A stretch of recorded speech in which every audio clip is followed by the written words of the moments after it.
नमस्कार and I welcome you all to Indian hegemony. मैं हूं अरहम मित्तल। ना इस वीडियो में हम एक इम्पॉर्टेंट टॉपिक कवर करेंगे। ना हाल ही में पाकिस्तान ने अपना एक इम्पॉर्टेंट पोर्ट यूएस को ऑफ़र किया है कि आप इसको बिल्ड करिए एंड आप ही इसको रन करिए। ना पाकिस्तान ने एक जियोपॉलिटिकली बड़ी गेम खेली है। देखते हैं यूएस उसमें उलझता है या नहीं। अगर बाई चांस यूएस ने ये ऑफ़र एक्सेप्ट कर लिया तो ये न्यूज़ इंडिया एंड चाइना के लिए काफ़ी ज़्यादा घातक साबित हो सकती है। ना इस वीडियो में हम डिस्कस करेंगे कि ये मूव पाकिस्तान के लिए इतना ज़्यादा इंपॉर्टेंट क्यों है और यूएस के लिए ये मूव 50-50 क्यों है। बाकी इसका इंडिया के ऊपर क्या इम्प्लीकेशंस पड़ने वाला है, इसको वेरियस मीडिया आउटलेट्स कवर कर रहे हैं। आप यहाँ पर आर्टिकल्स देख पाओगे।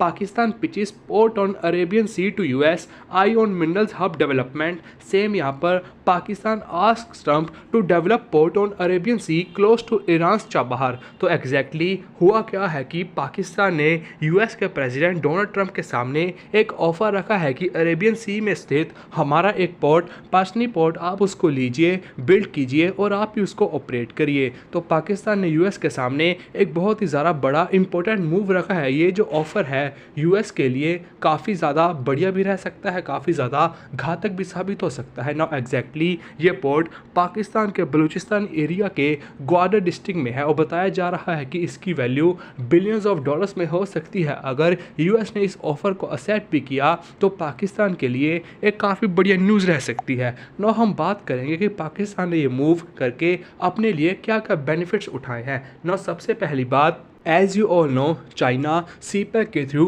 पाकिस्तान में काफ़ी ज़्यादा इन्वेस्टमेंट्स कर रहा है और सीपैक का मेन हिडन एजेंडा यही था चाइना का कि पाकिस्तान के बलूचिस्तान प्रोविंस में पाए जाने माइंस एंड मिनरल्स के ऊपर चाइना अपना हक जमाना चाहता था। चाइना ये सोचता था कि हम सीपैक के थ्रू पाकिस्तान को लोन बांटते जाएंगे, ये लोन तो वापस कर नहीं पाएंगे, उसके बदले में हम इनके माइंस एंड मिनरल्स मान लेंगे। लेकिन अचानक से हुआ क्या, डोनाल्ड ट्रंप प्रेसिडेंट इलेक्ट होकर आए, पाकिस्तान एंड यूएस के रिलेशंस काफ़ी ज़्यादा इंप्रूव होते गए और अभी हाल ही में शहबाज शरीफ एंड आसिम मुनीर दोनों जाके बलूचिस्तान प्रोविंस के माइंस एंड मिनरल्स यूएस को बेच आए और यूएस को कह के आए हैं कि आप अपनी कंपनीज लेके आइए और बलूचिस्तान से माइंस एंड मिनरल्स को एक्सट्रैक्ट कीजिए। ना इससे चाइना का सारा हिडन एजेंडा एक्सपोज हो गया, जिसके लिए चाइना ने सीपैक की फंडिंग पाकिस्तान को फर्दर देने से मना कर दिया। ना जो चाइना ने फंडिंग आगे देने से मना किया है, उस फंडिंग से रेलवे लाइंस बिछने वाली थी ताकि माइंस एंड मिनरल्स को एक्सट्रैक्ट करके दूसरी जगह पर लेके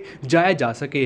ना पाकिस्तान को वो फंडिंग मिलने से रही नहीं क्योंकि चाइना ने वो ऑलरेडी मना कर दिया है, चाइना का एजेंडा ही फेल कर गया। तो अब ये यूएस के पास गए हैं कि आप पासनी पोर्ट को लीजिए, उसको बनाइए, डेवलप करिए, उसको रन भी आप ही कीजिए। ना इससे होगा क्या, यूएस बड़ी बड़ी रेलवे लाइंस बिछाएगा ताकि बलूचिस्तान से माइंस एंड मिनरल्स को पासनी पोर्ट पे लेके आया जा सके ताकि उसको आगे सेल किया जा सके। तो इससे पाकिस्तान का जो मोटिव था कि बलूचिस्तान एरिया में पाए जाने मिनरल्स बेच के वो बढ़िया पैसे कमा सकते हैं, जो कि चाइना ने फंडिंग देने से मना कर दिया, वो पाकिस्तान ने ये पोर्ट यूएस को ऑफर करके पूरा कर लिया है। तो एक तो जो चाइना ने सीपैक के थ्रू इनको एक बड़ा झटका दे दिया था कि आपको अब और फंडिंग नहीं मिलेगी, वो इन्होंने ये पोर्ट यूएस को ऑफर करके पूरी कर ली है। ना दूसरी सबसे बड़ी बात, इंडिया दिन प्रतिदिन पाकिस्तान के अगेंस्ट काफ़ी ज़्यादा ऑफेंसिव होता जा रहा है। आपको पता होगा हमने पहले ऑपरेशन सिंदूर लॉन्च किया और अभी हाल ही में हमारे टॉप ऑफिशियल सारे पाकिस्तान के अगेंस्ट भर के स्टेटमेंट्स दे रहे हैं। हमारे चीफ ऑफ आईएएफ ने कहा है कि पाकिस्तान के 12 से 13 फाइटर जेट्स हमने बिल्कुल डिस्ट्रॉय कर दिए, जिसमें F-16 भी प्रेजेंट थे। अभी हमारे डिफेंस मिनिस्टर राजनाथ सिंह जी ने भी कहा है कि हम पाकिस्तान को बढ़िया सबक सिखाएंगे। तो हमारे सभी टॉप ऑफिशियल्स रिसेंटली पाकिस्तान के अगेंस्ट काफ़ी ज़्यादा स्टेटमेंट दे रहे हैं। अगर आप एक बात को समझोगे कि जब भी किसी कंट्री के टॉप ऑफिशियल्स एक ही सुर में बात करते हैं तो आगे उसका रिजल्ट काफ़ी ज़्यादा खतरनाक देखने को मिलता है। हो सकता है कि फ्यूचर में इंडिया पाकिस्तान के अगेंस्ट और ज़्यादा बड़े स्टेप्स ले सकता है। तो अपने आप को प्रोटेक्ट करने के लिए इन्होंने यूएस के सामने ये ऑफ़र रखा है। ना मैं आपको समझाता हूँ क्यों। अगर आप मैप के थ्रू समझोगे तो यहाँ पर ग्वादर पोर्ट है जिसको चाइना ऑन करता है। ना इन्होंने ये पोर्ट पश्चिमी पोर्ट यूएस को ऑफ़र किया है। ना ये ग्वादर के सिर्फ 100 किलोमीटर ही दूर है। ना एज यू ऑल नो, यहाँ पर आप कराची देखोगे, पाकिस्तान की इकोनॉमी का मेन सेंटर कराची माना जाता है। जो भी पाकिस्तान में इकोनॉमिक एक्टिविटीज़ चलती हैं, पाकिस्तान इनकम जनरेट करता है, वो सारी कराची से ही जनरेट करता है। भले ही इनके मेन प्रोविंसेस में पंजाब आता है, लेकिन फिर भी इनकी सारी इनकम ज़्यादा कराची से ही होती है ना। इंडिया की नेवी बहुत ही ज़्यादा स्ट्रॉन्ग है और इंडिया की नेवी ने कहा भी था कि हमको ऑपरेशन सिंदूर में कोई रोल निभाने को मिला नहीं, तो हाई चांसेस है कि अब की बार इंडिया की नेवी भी यूज़ में आएगी। तो अगर इंडिया की नेवी यूज़ में आई तो इंडियन नेवी के लिए काफ़ी ज़्यादा ईजी है कि पाकिस्तान के कराची वाले पोर्ट को बिल्कुल ही सीज कर दिया जाए, ब्लॉक कर दिया जाए, ताकि पाकिस्तान अपनी इकोनॉमिक एक्टिविटीज़ को आगे कंटिन्यू ना कर पाए, क्योंकि पाकिस्तान की नेवी कुछ खास नहीं है, इंडिया की नेवी काफ़ी ज़्यादा स्ट्रॉन्ग है। तो अगर इंडिया ने पाकिस्तान के कराची पोर्ट को ब्लॉक कर दिया तो पाकिस्तान की इकोनॉमी बिल्कुल ठप पड़ सकती है ना। इससे पाकिस्तान कर क्या रहा है, एक तो अपनी इकोनॉमिक एक्टिविटीज सारी सिंध प्रोविंस मतलब कराची से शिफ्ट करके बलूचिस्तान की तरफ लेके जा रहा है, क्योंकि ग्वादर पोर्ट भी वहीं पर है जहां पर चाइना इन्वेस्ट कर रहा है और दूसरा पासनी पोर्ट भी इन्होंने वहीं पर ऑफर किया है। तो धीरे धीरे पाकिस्तान कराची से अपनी इकोनॉमिक एक्टिविटीज़ बलूचिस्तान की तरफ शिफ्ट कर रहा है कि फ्यूचर में अगर इंडिया ने कराची पोर्ट को ब्लॉक भी कर दिया तो हम अपनी इकोनॉमिक एक्टिविटीज़ बलूचिस्तान वाले पोर्ट के थ्रू चला पाएंगे। और दूसरी बड़ी बात, अगर पाकिस्तान की इकोनॉमिक एक्टिविटीज़ ऐसे ही चलती रही तो इंडिया को इससे इतना कुछ खास बेनिफिट होगा नहीं। तो अगर इंडिया आगे बढ़ने की कोशिश करेगा भी तो यहाँ पर तो ब्लॉक कर नहीं पाएगा, क्योंकि ये पोर्ट्स पाकिस्तान ऑन नहीं करता है बल्कि चाइना एंड यूएस ऑन करते हैं, जिससे इंडिया पंगा लेगा नहीं, क्योंकि हमारे दोनों ही कंट्रीज़ के साथ अच्छे रिलेशंस है, हमारे दोनों ही कंट्रीज़ के साथ इंटरेस्ट भी है। तो अपने आप को सेफ गार्ड करने के लिए पाकिस्तान अपनी ही कंट्री के एसेट्स दूसरे को बेचता जा रहा है। तो पाकिस्तान का ये मूव टोटली इंडिया को काउंटर करने के लिए है। अगर इंडिया ने फ्यूचर में कराची को ब्लॉक भी कर दिया, भले ही इनका सऊदी अरेबिया के साथ डिफेंस पैक्ट हो सकता है, लेकिन सऊदी अरेबिया तो क्या ही आर्मी है, तो इंडिया इजली कराची पोर्ट को ब्लॉक कर सकता है। तो अपनी इकोनॉमिक एक्टिविटीज़ को चलाने के लिए सबसे पहले ये बलूचिस्तान में शिफ्ट कर रहे हैं और दूसरा इंडिया आगे ना बढ़ पाए तभी ये अपने सारे पोर्ट्स दूसरे कंट्रीज़ को देते जा रहे हैं, ताकि इंडिया प्रेशर में हो अगर इंडिया ने पाकिस्तान के ऊपर अटैक करने के बारे में सोचा। नो तीसरी सबसे बड़ी बात है Balochistan liberation army. As you all know, Balochistan को पाकिस्तान काफ़ी ज़्यादा एक्सप्लॉइट करता है और वहीं वहाँ पर डेवलपमेंट काफ़ी ज़्यादा कम है, जिससे बलूचिस्तान के लोग पाकिस्तान की गवर्नमेंट से काफ़ी ज़्यादा तंग है और अब ये बलूचिस्तान वाले लोग पाकिस्तान से अलग होना चाहते हैं। नो इसी को लेके BLA खड़ा हुआ, बलूचिस्तान लिबरेशन आर्मी, जो बलूचिस्तान को पाकिस्तान से अलग करवाना चाहते हैं। नो शहबाज शरीफ, आसिम मुनीर और डोनाल्ड ट्रंप के रिलेशंस देख के यूएस ने BLA को एक टेररिस्ट ऑर्गेनाइजेशन डिक्लेयर कर रखा है। नौ आए दिन जब Chinese investors, Chinese workers Balochistan में आते थे तो BLA उनको अटैक करती थी। BLA time to time Pakistani army को भी अटैक करती रहती है। तो इन सब से तंग आके अभी पाकिस्तान कर क्या रहा है कि बलूचिस्तान वाले प्रोविंस के मिनरल्स, पोर्ट सारे यूएस को दे रहा है, ताकि कल अगर यूएस यहाँ पर काम करने आए तो BLA वाले अटैक करने में बहुत बार सोचे, क्योंकि यूएस बिल्कुल ही अलग है, चाइना एंड पाकिस्तान बिल्कुल ही अलग है। तो BLA भी यूएस को अटैक करने में काफ़ी बार सोचेगा और अगर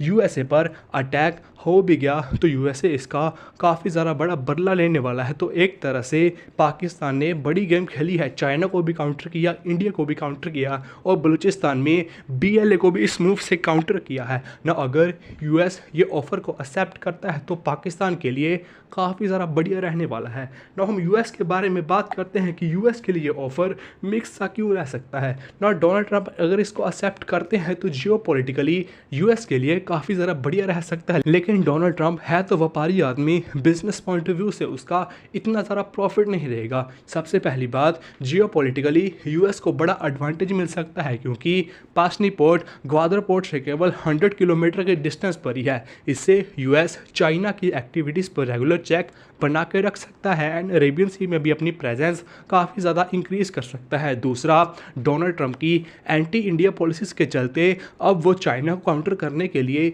इंडिया पर तो रिलाई कर नहीं पाएंगे, क्योंकि अब इंडिया पर ट्रस्ट नहीं कर पाएंगे और इंडिया भी यूएस पर ट्रस्ट नहीं करेगा। तो इनको अपना इंडिपेंडेंट कोई ना कोई सोर्स चाहिए। तो इन्होंने पासनी पोर्ट का अगर ऑफ़र एक्सेप्ट कर लिया तो उससे यूएस अपनी इंडिपेंडेंटली प्रेजेंस काफ़ी ज़्यादा इंक्रीज़ कर सकता है, जो जियोपॉलिटिकल सिचुएशन में अपनी प्रेजेंस अरेबियन सी में बढ़ाने के लिए, इंडो पैसिफिक में बढ़ाने के लिए, चाइना को काउंटर करने के लिए ये पोर्ट काफ़ी ज़्यादा बढ़िया रहने वाला है। और तीसरा, ईरान के लिए भी पोर्ट काफ़ी ज़्यादा बढ़िया रहेगा। As you all no, Donald Trump और ईरान की बिल्कुल भी बनती नहीं है और टाइम दूर नहीं है जब यूएस एंड इजराइल मिलके ईरान को अटैक करेंगे। तो उस अटैक में पासनी पोर्ट भी काफ़ी ज़्यादा इंपॉर्टेंट रोल निभाने वाला है। तो ओवरऑल जियो पॉलिटिकल सिचुएशन के हिसाब से ये पोर्ट यूएस के लिए काफ़ी ज़्यादा बढ़िया हो सकता है। लेकिन व्यापारी ट्रंप के बारे में बात करें तो पैसे के पॉइंट ऑफ व्यू से शायद ये इतना ज़्यादा बढ़िया डील ना हो, क्योंकि पाकिस्तान की इकोनॉमी में कुछ भी बचा नहीं है। बड़ी बड़ी कंपनीज पाकिस्तान से भाग कर जा रही हैं, मिडिल क्लास की सारी सेविंग डिस्ट्रॉय हो गई है, इन्फ्लेशन पाकिस्तान में काफ़ी ज़्यादा है, लोगों की स्पेंडिंग पावर इतनी नहीं है। तो बिजनेस के पॉइंट ऑफ व्यू से ये डील इतनी ज़्यादा बढ़िया रहेगी नहीं। दूसरी, BLA अलग प्रॉब्लम है, वो टाइम टू टाइम अमेरिकन पर भी अटैक करते रहेंगे, जो इन्वेस्टमेंट्स यहाँ पर आएंगी उनको क्षति पहुँचाने की कोशिश करेंगे। तो BLA एक अलग हेडेक यूएस पे आ जाएगा। तो ओवरऑल व्यापारी ट्रंप के लिए ये डील इतनी बढ़िया है नहीं, लेकिन जियो पॉलिटिकल सिचुएशन के हिसाब से ये डील यूएस के लिए बढ़िया ज़रूर रह सकती है। ना हम बात करेंगे इसका इम्पैक्ट हमारे प्यारे भारत के ऊपर क्या पड़ेगा। ना जैसे कि हमने पहले भी बात की कि अगर इंडिया ने कराची पोर्ट को ब्लॉक किया तो हम आगे नहीं बढ़ पाएंगे, क्योंकि आगे China and US Gwadar and पश्चिमी पोर्ट को ऑन करते हैं, जिससे हमारा लॉस हो सकता है, क्योंकि वहाँ से इनकी इकोनॉमिक एक्टिविटीज़ चल सकती हैं, ये यहाँ पर अपने हाइडआउट्स बना के रख सकते हैं। तो उस हिसाब से इंडिया को इससे थोड़ा लॉस ही रहने वाला है। बाकी पाकिस्तान करेगा क्या, BLA से सेफ्टी के लिए यूएस से वेपन्स मांगेगा, पैसा मांगेगा कि हमको पैसा दो, वेपन्स दो, ताकि हम BLA के लोगों को ख़त्म कर पाएँ, ताकि BLA आपके इन्वेस्टमेंट्स के ऊपर अटैक ना करे, ताकि आप भी अपना खुल के बिजनेस कर पाए। ना इससे यूएस अपना खुल के बिजनेस कर पाए। बलूचिस्तान में यूएस पाकिस्तान को पैसे पकड़ाएगा, वेपन्स पकड़ाएगा ना, ऑब्वियसली पाकिस्तान वो पैसे एंड वेपन्स इंडिया के अगेंस्ट यूज़ करने वाला है। तो फ्यूचर में अगर इंडिया के बीच में कॉन्फ्लिक्ट हुई तो पाकिस्तान के पास हाई टेक्नोलॉजी वाले यूएस मेड वेपन्स हो सकते हैं, क्योंकि चाइना वाले वेपन्स तो इनको बुरी तरीके से धोखा दे के गए हैं। तो ओवरऑल पाकिस्तान इस ऑफर के बदले यूएस से बड़े बड़े वेपन्स मांग सकता है, जिसको पक्का वो इंडिया के अगेंस्ट यूज़ करने वाला है। तो इंडिया के लिए सिचुएशन काफ़ी ज़्यादा वरिंग है। होपफुली यूएस इस ऑफ़र को एक्सेप्ट ना करे। बाकी डोनाल्ड ट्रंप का क्या कहना, आज क्या करेंगे कल क्या करेंगे। तो होपफुली आपको इस वीडियो के बारे में सब कुछ आइडिया लग गया होगा। बाकी आपकी क्या राय है आप कमेंट्स में ज़रूर बता सकते हैं। तब तक मिलेंगे नेक्स्ट वीडियो में। Take care.